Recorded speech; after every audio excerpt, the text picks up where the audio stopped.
particularly over the past few months, is this like a lemonade out of lemons moment? Is this a watershed and such that you can actually see some loosening of this ossified contest? Or do you just think it's going to be one more chapter in an endless grind?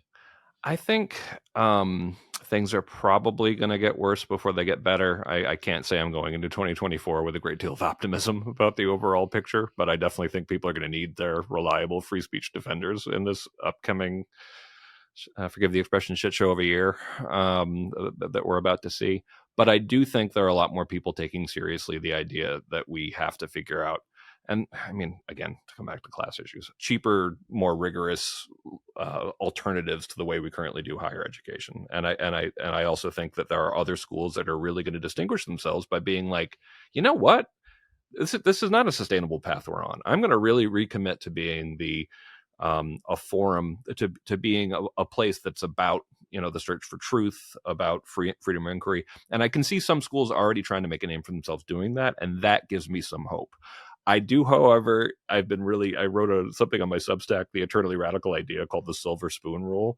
I have been amazed, and I apply this to elite higher education in the United States, particularly Harvard. The unwillingness to admit that they have ever done anything wrong in some aspects of elite higher education. It's always someone else's fault in this one. I think that some of these schools would do well to be like, maybe the problem is me. Poor Harvard. Everyone's always picking on them. I know. And they only have like $60 billion in the bank. Those poor little dears. Well, thank you so much, Greg, for the conversation. Obviously, this is going to be an evergreen issue, so maybe we will continue it and see if it's going to get worse before it gets better. View is, we'll circle back in a year and see if that's been the case. But I hope to be wrong. I'm I hope it glad gets you're. well. You're actually, I hope it gets better right away. Yes, I gather that one is not doing the work you're doing with the expectation or desire that things get worse. So, thank you again, and we will keep focusing on these issues, as I'm sure you will. Great seeing you, Zach, and nice to meet you, Emma. Nice to meet you too, Greg. Thank you.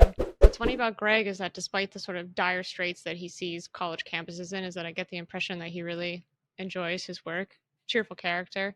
I'm glad that he clarified fascio casting as like a magic spell wand thing. People listening to the audio might not have caught that, but he was pretending a la Harry Potter, to mark someone as a Voldemort supporter as a conservative. Because I had thought of it as like casting someone in the mold. I definitely grew up in a very bubbled liberal environment. And for a long time, the worst thing that you could accuse someone of is being a crypto conservative or a crypto fascist nowadays. I am aware of how many people, and granted, this is like a rarefied orbit, but let's say elite educated East Coast people who care about these things and follow them either in academia or in journalism do find a lot of the work that FIRE does really objectionable, because often they are defending people whose ideas many people on the left find abhorrent.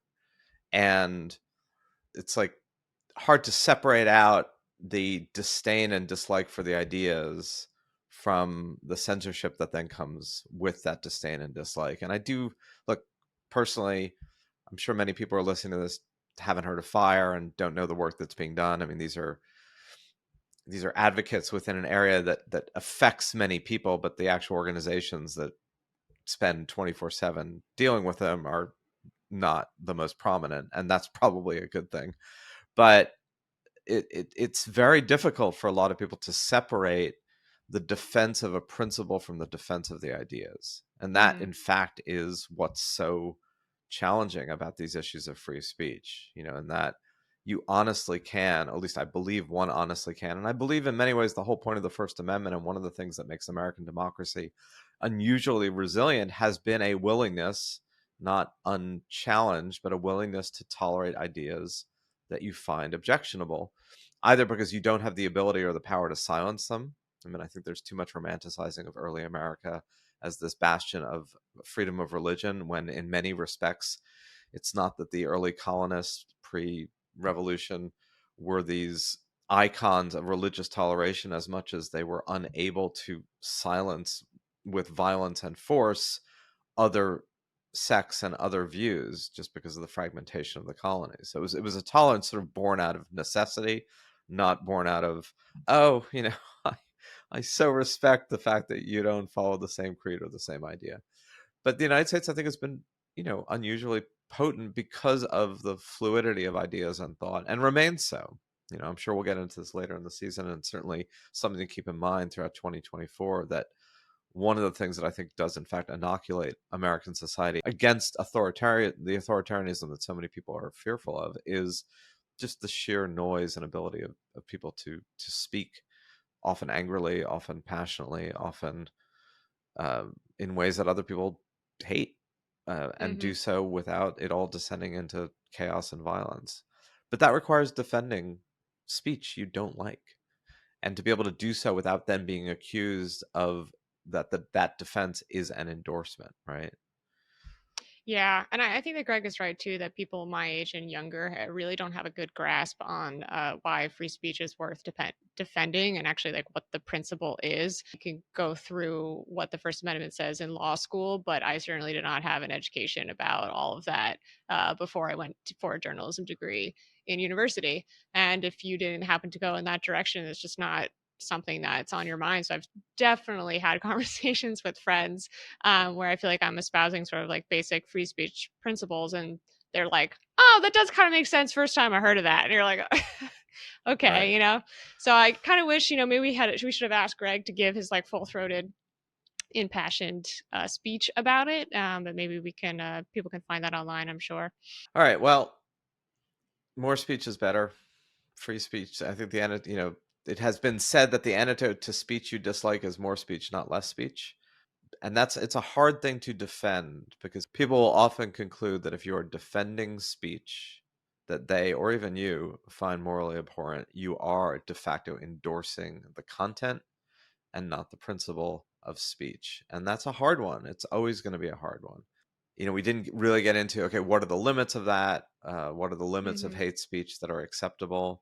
And I think there are legitimate boundaries that we can at least inculcate in ourselves about how you speak. And we should all strive to speak more respectfully and not less, and more calmly and not more agitatedly and hysterically, and with less outrage, blah, blah, all the stuff that we're trying to do in this podcast. But those principles are difficult. I mean, they really are. And we're seeing just how difficult they are in the world today. So thanks everyone for listening to the conversation, wherever you are on the spectrum of, you think that there's an intense threat facing college campuses, you think that it doesn't exist or it's overstated. I encourage everyone to go onto the FIRE website and take a look at that data set that Greg was talking about universities across the country. And I'm sure we're going to keep talking about this, particularly when it breaks into major media outlets, like with Claudine Gay and other well-known presidents of elite universities. So it's not over, but hopefully heading in a more positive direction. And certainly 2024, as Greg indicated, it's going to be quite the year for speech. Much of speech that none of us want to hear, but all of us should defend. The speech that no one wants to hear. That's right. That's right. So we'll see everyone next week.